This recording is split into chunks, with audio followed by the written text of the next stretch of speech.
Praise lord. మన రక్షకుడును ప్రభువునైన యేసుక్రీస్తు వారి పరిశుద్ధ నామంలో ఈ వాక్యం వింటున్న మీ అందరికీ వందనాలు. దినాన్ని ఈ రీతిగా వాక్యాన్ని మీతో పంచుకోవడానికి నేనెంతో ఆసక్తితో ఉన్నాను. దానికి ప్రధానమైన కారణం ఏంటంటే, ఇది యూట్యూబ్లో 50వ వర్తమానం. గడిచిన కొన్ని నెలల నుంచి ప్రతి ఉదయాన్నే మనము ప్రార్థన చేస్తూ ఉన్నాము. అలాగే ప్రతి సాయంకాలపు వేళ వాక్య సందేశాలు వింటూ ఉన్నాం.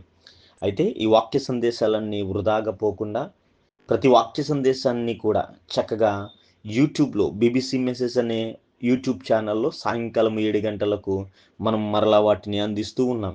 ఈ మాటలు వృధాగా పోకూడదు, దేవుని కొరకు ప్రయాసపడాలి, దేవుని యొక్క వాక్యాన్ని అనేక మందికి అందించాలనే ఆలోచన కలిగి ఆ మాటలు సాయంకాలము 7 గంటలకు పోస్ట్ చేయడం మొదలుపెట్టిన తర్వాత ఈ దినానికి ఆ వర్తమానాల సంఖ్య 50కి చేరింది. ఈ యొక్క 50వ వర్తమానాన్ని నేను అందించాలి అని ఆలోచన చేసినప్పుడు 50వ వర్తమానం ప్రత్యేకంగా ఉండాలని ఈ వర్తమానాన్ని నేను పొందుపరుస్తూ ఉన్నాను. అసలు ఈ యొక్క రివైవల్ సోల్స్ ఫర్ జీసస్ అనే గ్రూప్ని స్టార్ట్ చేయడానికి, సాయంకాలపు వేళ వాక్య సందేశాలు అందించడానికి ప్రధానమైన కారణం ఏంటంటే, నేను చదివిన ఒక లేఖన భాగము. ఫిలిప్పీయులకు రాసిన పత్రిక 2వ అధ్యాయము 5, 6 వచనాలను మనము చదువుకుంటే, ప్రత్యేకించి ఆ 2వ అధ్యాయంలో 5వ వచనాన్ని గనక మనము చదువుకుంటే ఈ మాట రాయబడి ఉన్నది. అదేంటంటే, మీలో ప్రతివాడును తన సొంత కార్యములను మాత్రమే గాక ఇతరుల కార్యములను కూడా చూడవలెను. క్రీస్తు యేసునకు కలిగిన ఈ మనస్సు మీరును కలిగి ఉండుడి. ఇక్కడ రాయబడిన మాట ఏంటంటే, మనము మన దైనందిన జీవితంలో, విశ్వాస జీవితంలో మన సొంత కార్యములను మాత్రమే కాక ఇతరుల కార్యములను కూడా చూడవలెను. క్రీస్తు యేసునకు కలిగిన ఈ మనస్సు మీరును కలిగి ఉండండి అని చెప్పాడు. ఏంటి క్రీస్తు యేసునకు కలిగిన మనస్సు? ఏంటి మనము కూడా ఇతరుల గురించి ఆలోచన చేయవలసింది అని ఆలోచన చేసినప్పుడు ఆయన మనస్సు మనకు కనిపించే ఒక సంఘటన బైబిల్లో రాయబడింది. ఆ మాటను నేను మీకు ఈ దినాన్ని జ్ఞాపకం చేస్తాను. మత్తయి సువార్త 9వ అధ్యాయము 36 నుంచి 38 వచనాలను గనక మనం చూస్తే, ఆయన సమూహములను చూసి వారు కాపరు లేని గొర్రెల వలె విసికి చెదరియున్నందున వారి మీద కనికరపడి, కోత విస్తారమే గాని పనివారు కొద్దిగా ఉన్నారు గనుక తన కోతకు పనివారిని పంపమని కోత యజమానిని వేడుకొనుడని తన శిష్యులతో చెప్పెను. మత్తయి సువార్తలో 9వ అధ్యాయం 35వ వచనం నుంచి 38వ వచనాన్ని గనక మనం చూస్తే, ఆయన తన తండ్రి రాజ్య సువార్తను ప్రకటించుకుంటూ వెళ్తూ అనేక విధములైన రోగములను, అనేక రకాల వ్యాధులను స్వస్థపరచు సమస్తమైన పట్టణములను, ప్రాంతములను ఆయన విజిట్ చేస్తూ, సంచారం చేస్తూ వెళ్తూ ఉండగా అనేక మందిని ఆయన చూశాడు. అనేక మందిని చూసి వారి స్థితిని గ్రహించినప్పుడు ఆయన మనస్సు మనకు కనిపిస్తూ ఉంది. ఒక ఉజ్జీవింపబడిన లేదా రక్షింపబడిన ఆత్మకు ఈ మనస్సు తెలుస్తూ ఉంటుంది. చుట్టూ ఉన్న పరిస్థితులన్నీ కూడా ఆయన గమనిస్తూ ఉండగా అనేక ప్రదేశాలకు వెళ్తూ ఉన్నాడు. అనేక మంది జన సంచారము వస్తూ వారి పరిస్థితిని చూస్తే వాళ్ళ పరిస్థితి ఎలా ఉందంటే, వారు కాపరు లేని గొర్రెల వలె విసిగిపోయి ఉన్నారు.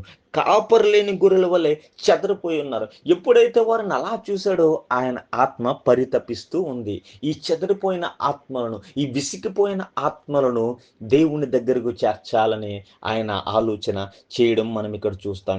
ఈ యొక్క రివైవల్ సోల్స్ అనబడిన ఈ గ్రూప్ని, లేదంటే యూట్యూబ్లో ఈ వాక్యం వింటున్న ప్రతి ఒక్కరితోటి యేసుక్రీస్తు చెప్తున్న మాట ఏమిటి అంటే, ఈ మనస్సు మీరు కలిగి ఉండండి. ఎక్కడైనా విసిగిపోయిన ఆత్మలు, చెదిరిపోతున్న ఆత్మలు, చెదరగొట్టబడుతున్న ఆత్మలు ఉంటే వారి స్థితిని మనము ఎరగవలసిన వారమై ఉన్నాం. మనకి తెలియకుండానే మన చుట్టూ మనం అనేక సార్లు వారిని ఇగ్నోర్ చేస్తూ ఉంటాం, వారిని పట్టించుకోకుండానే వెళ్ళిపోతాం. మన చుట్టూ అనేకమైన లాస్ట్ సోల్స్ కనపడుతూ ఉంటాయి, విసిగిపోయిన జీవితాలు కనపడుతూ ఉంటాయి, చెదిరిపోయిన జీవితాలు కనపడుతూ ఉంటాయి. వారు ఏం చేస్తున్నారో తెలియని పరిస్థితుల్లో వాళ్ళు ఉంటారు. ఎవరైనా ఒక చెయ్యిస్తే గట్టెక్కేద్దామన్న పరిస్థితుల్లో వారు ఉంటారు. అయితే ఆ స్థితిని ఎరగకుండానే మనం వెళ్ళిపోతూ ఉంటే మనము ఇటు కానీ పరిస్థితిని అలా వదిలేసిన వారమై ఉంటాం.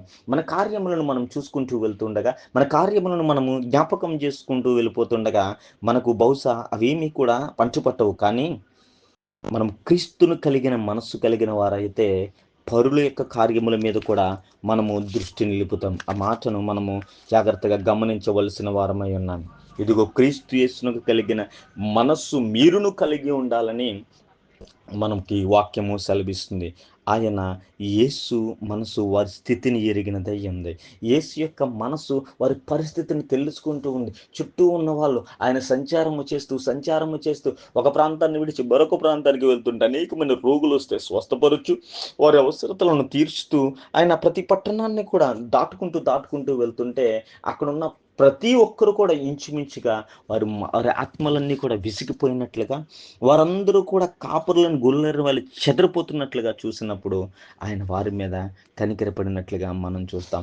మనము ప్రతి ఒక్కరి పరిస్థితిని ఎరగవలసిన వారమై ఉన్నాం. ఆ పరిస్థితి నుంచి వారిని గట్టెక్కించడానికి మనము ప్రార్థించవలసిన వారమై ఉన్నాం.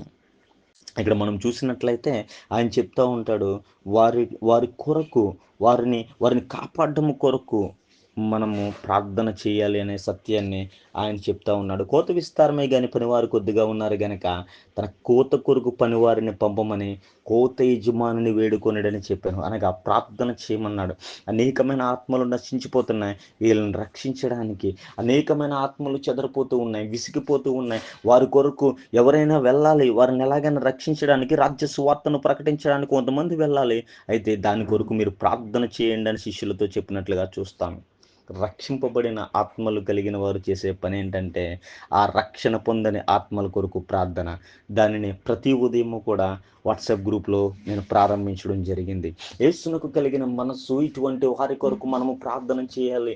అన్ని ప్రాంతాలకు మనం వెళ్ళలేము. సర్వలోకమునకు వెళ్ళి సర్వ సృష్టికి స్వార్థ ప్రకటించమన్నప్పుడు ప్రతి ప్రదేశంలో మనమందరము ఉండలేము. కానీ ఆ ప్రదేశంలో నశించిపోతున్న ఆత్మలను రక్షించడానికి ఒక వ్యక్తి అక్కడ లెగాలంటే మనము ప్రార్థన చేయవలసిన అవసరత ఎంతైనా ఉంది. యేసునకు కలిగిన మనస్సు మనము కూడా ఉండాలి. వాళ్ళ స్థితిని ఎరిగి వారి కొరకు ప్రార్థించాలి. రెండవదిగా యేసు వలె మనము కనికరపడాలి.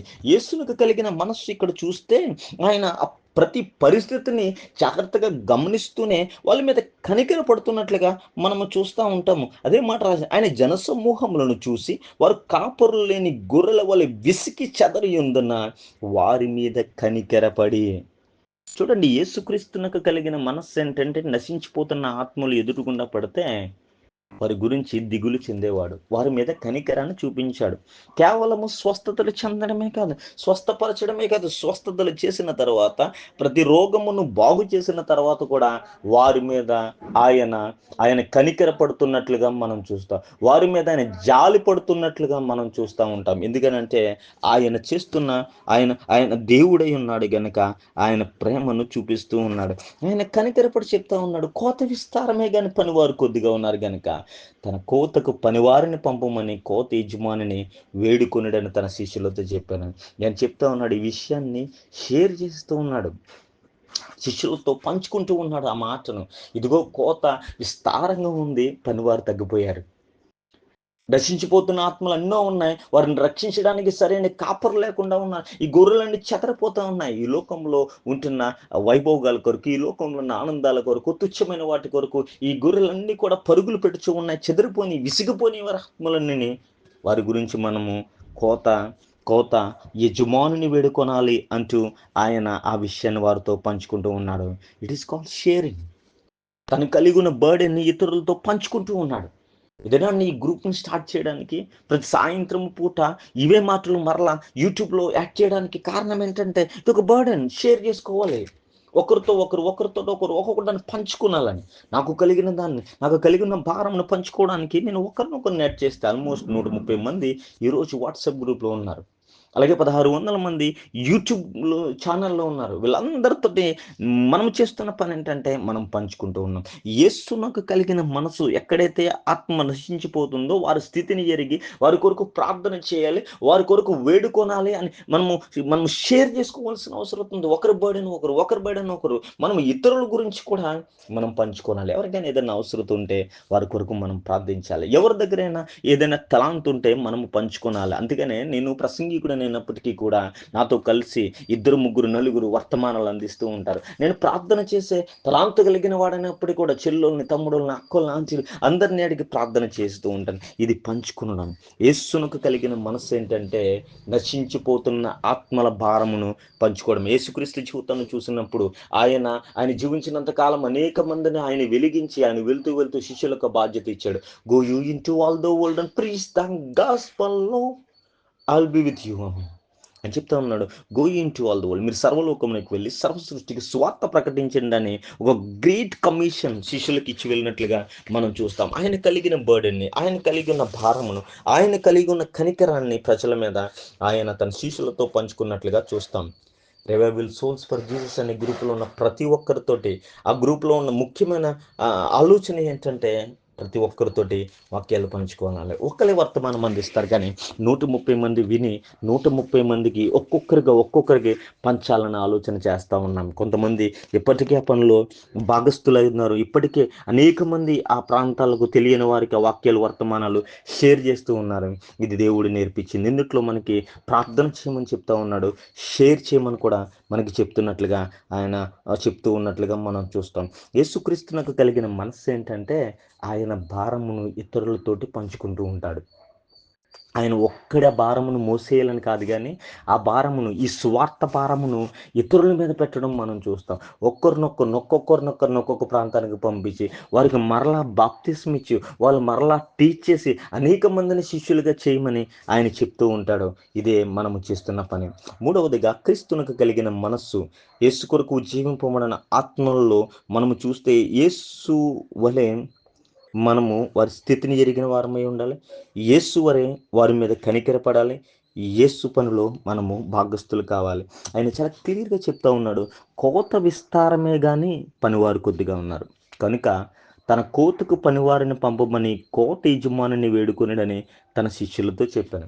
తన శిష్యులతో చెప్తూ ఉన్నాడు, కోత చాలా విస్తారంగా ఉంది, చాలా పెద్దది కోత. నశించిపోతున్న వారు ఈ లోకంలో అనేక మంది ఉన్నారు. అయితే వారిని రక్షించడానికి కొంతమంది మాత్రమే ఉన్నారు కనుక ఇంకా ఎక్కువ మంది కావాలని వేడుకొనండి అంటూ ఉన్నాడు. ఎవరు కావాలి? కోత కోసే పనివారు కావాలి. కోత కోయడానికి పనివారు కావాలి. పనివారు ఉన్నారు కానీ చాలట్లేదు కనుక ఇంకా పనివారిని పంపించమని మనము ప్రయాసపడాలి అంటూ ఉన్నాడు. తన పనిలో భాగస్థులు కావాలి అని, తన పనిలో తను కలిగి ఉన్న ఈ మనస్సు మీరును కలిగి ఉండాలని ఆలోచన చేస్తూ ఉన్నాడు. ఆయన వెళ్తూ ఉన్నాడు, అనేక మంది జనాలు వస్తూ ఉన్నారు, శారీరక రోగాలను చూపిస్తూ ఉన్నారు, రోగాలను బాగు చేస్తున్నాడు, కానీ ఆత్మీయంగా వారు విసిగిపోయారని, ఆత్మీయంగా వారు చెదరపోయారని, వారు కాపురం లేవని ఎరిగిన క్రీస్తు ఆ భారమును, ఆ బాధ్యతను తన శిష్యులతో కూడా చెప్పి పంచుకుని ఆయన బాధ్యతను షేర్ చేసుకోమని చెప్తా ఉన్నాడు. బాధ్యతను వారు కూడా ఎరగాలని చెప్తా ఉన్నాడు. వారి కొరకు ప్రార్థించండి, వేడుకొనండి. కోత యజమానుని కోత విస్తారంగా ఉందని. నిజమే, నశించిపోతున్న వారు అనేక మంది ఉన్నారు. రోజులు మన కుటుంబాల్లో నశించిపోయే వాళ్ళు ఉన్నారు, మన ప్రాంతాల్లో నశించిపోతున్న వారు ఉన్నారు, మన వీధుల్లో నశించిపోయేవారు ఉన్నారు. వారందరిని రక్షించాలంటే ఎవరిని వేడుకుంటాం? మనము ఒక అడుగు ముందుకు వేయవలసిన అవసరం ఉంది. ఈ దినమే మనము యేసుక్రీస్తునకు కలిగిన మనస్సు కలిగి ఉండి మనము ఆయన పనిలో భాగస్థులు కలిగి ఉండాలి. ఆ బాధ్యతగా నేను ప్రతిదినము ప్రార్థన చేస్తున్నాను, ప్రతిదినమును వాక్యమును షేర్ చేస్తూ ఉన్నాను, ప్రతిదినమును వాక్యాన్ని సందేశాన్ని అందిస్తూ ఉన్నాను. ఇది నా ఒక్కడితోటి సర్వలోకమునికి వెళ్ళి సర్వ సృష్టికి ప్రకటించుమన్న మాటను నేను చేయలేను. ఎందుకంటే కోత విస్తారంగా ఉంది, పనివారు కొద్దిగానే ఉన్నారు. ఈ పనిలో మీరు కూడా భాగస్థులు కావాలని నేను ఆశపడుతూ ఉన్నాను. ఈ పనిలో మీరు కూడా భాగస్థులు కావాలని ఆశ కలిగి ఉన్నాను. మనం చేసే ప్రతిదినము ప్రార్థన, మనము షేర్ చేసే వాక్యము, మనము అందించే వాక్య సందేశాన్ని అనేక మంది లాస్ట్ సోల్స్కి వెళ్ళాలంటే మనము ఈ మనస్సు కలిగి ఉండాలి. నేను ఈ యొక్క గ్రూప్ని స్టార్ట్ చేసిన తర్వాత ఇప్పుడు 130 మంది దాకా ఉన్నారు, కానీ మామూలుగా లెఫ్ట్ అవని వారితో లెఫ్ట్ అవని వారితో కూడా యాడ్ చేసుకుంటే ఒక 150 నుంచి 160 మంది ఉండేవారు. సుమారు 30 మంది దాకా గ్రూప్లోంచి లెఫ్ట్ అయిపోయారు. యూట్యూబ్లో వాక్యాన్ని షేర్ చేస్తున్నానని తెలిసిన తర్వాత అనేక మంది దాన్ని చూడడానికి కూడా ఇష్టపడట్లేదు. ఎందుకు అంటే లోకం ఆ రీతిగా ఉన్నది. లోకము ప్రార్థనకు వ్యతిరేకంగా ఉంది, లోకము వాక్యాన్ని షేర్ చేయడానికి వ్యతిరేకంగా ఉంది, లోకము వాక్య సందేశాలకి ఎగెనిస్ట్గా ఉంది. కోత బహు విస్తారంగా ఉంది. అయితే దీంట్లో బర్డెన్ కలిగిన ఉజ్జీవింపబడిన ఆత్మలు కొన్ని మాత్రమే మనకి ఉంచి ఉన్నాయి. అయితే దేవుడు కోరుతా ఉన్నాడు, ఆయన మనసు కోరుతా ఉన్నది ఏంటంటే, మనము వారి స్థితిని ఎరగనవలసిన వారమై ఉన్నాం. నీ చుట్టూ ఉన్న వారి స్థితి ఏంటి ఆత్మీయంగా? వారి స్థితిని ఎరిగి, వారి మీద కనికరపడి, వారి కొరకు దేవుని పనిలో భాగస్థులు కావాలని దేవుడు కోరుచూ ఉన్నాడు. ఈరోజు ఈ మాటలు నేను నీతో చెప్పడానికి ప్రధానమైన కారణం ఏంటంటే, దేవుడు నిన్ను కూడా ఆయన వల్ల చేయాలని ఆశ కలిగి ఉన్నాడు. ఆయనకు కలిగిన మనసు నీలో కూడా ఉండాలని ఆశ కలిగి ఉన్నాడు. అన్నిటికి మించి యేసు కోసం ఉజ్జీవింపబడిన ఆత్మగా నీవు పని చేయాలని కోరుచూ ఉన్నాడు. పని చేయడానికి సిద్ధమా? ప్రార్థించడానికి సిద్ధమా? వాక్యమును పంచుకోవడానికి సిద్ధమా? వాక్య సందేశాన్ని వినిపించడానికి సిద్ధమా? అయితే ప్రార్థన చేద్దాం. ప్రేమ నమ్మకం కలిగిన మా దేవ, మీకు వందనాలు, స్తోత్రాలు. తండ్రి, ఇదిగో ఈ యొక్క రివైవల్ సోల్స్ ఫర్ జీసస్ అనే ఒక గ్రూప్ని స్టార్ట్ చేసి 50వ వర్తమానము యూట్యూబ్లో వినిపించడానికి కారణమైన దేవ, మీకు వందనాలు. దాని వెనుక ఉన్న ఆలోచనను బయట పెట్టడానికి కృపగించిన దేవ, మీకు వందనాలు. పిలిపిలికి రాసిన పత్రిక 2వ అధ్యాయం 4-5 వచనాలలో తండ్రి, ఇదిగో మీ పనులు మాత్రమే కాక తండ్రి, ఇతరుల పనుల మీద కూడా తండ్రి దృష్టి నిలపమని చెప్పి, క్రీస్తునకు కలిగిన మనస్సు మీరును కలిగి ఉండండి అని చెప్పిన విధానాన్ని బట్టి, ఇదిగో నువ్వు ఎలాగైతే మనస్సును తండ్రి నీ వైపు వస్తున్న వారిని మీద తండ్రి నిమగ్నము చేసి, వారి స్థితిని ఎరిగి, వారి మీద కనికెరపడి, వారి కొరకు వేడుకొనడానికి, వారిని రక్షించడానికి కోత యజమానుని తండ్రి వేడుకొనమన్నట్లుగా ఇక్కడ అనేకమైన మాటలు మేము జ్ఞాపకం చేసుకుని బిడ్డలతో పంచుకొని చుండగా మీ కృపను ఇవ్వమని అడుగుచున్నాను. ఈ పరిచర్య ఇక్కడితో కాకుండా మరెంతో మందికి తండ్రి చేరవేయడానికి కృపనివ్వమని, ఈ దినాన్ని ఈ ప్రత్యేకమైన వర్తమానాన్ని వింటున్న బిడ్డలను కూడా దీవించి ఆశీర్వదించి నీ నామానికి మహిమ తెచ్చుకోనమని మా రక్షకుడును నజరేయుడైన యేసు నామములో అడిగి వేడుకొనుచున్నాం తండ్రి, ఆమేన్. మన తండ్రి అయిన దేవుని ప్రేమ, కుమారుడైన యేసుక్రీస్తు కృప, పరిశుద్ధాత్మని కన్నున సహవాసం సన్నది మీకు మీ కుటుంబాలకు సదాకాలం తోడైనగాక. ఆమేన్.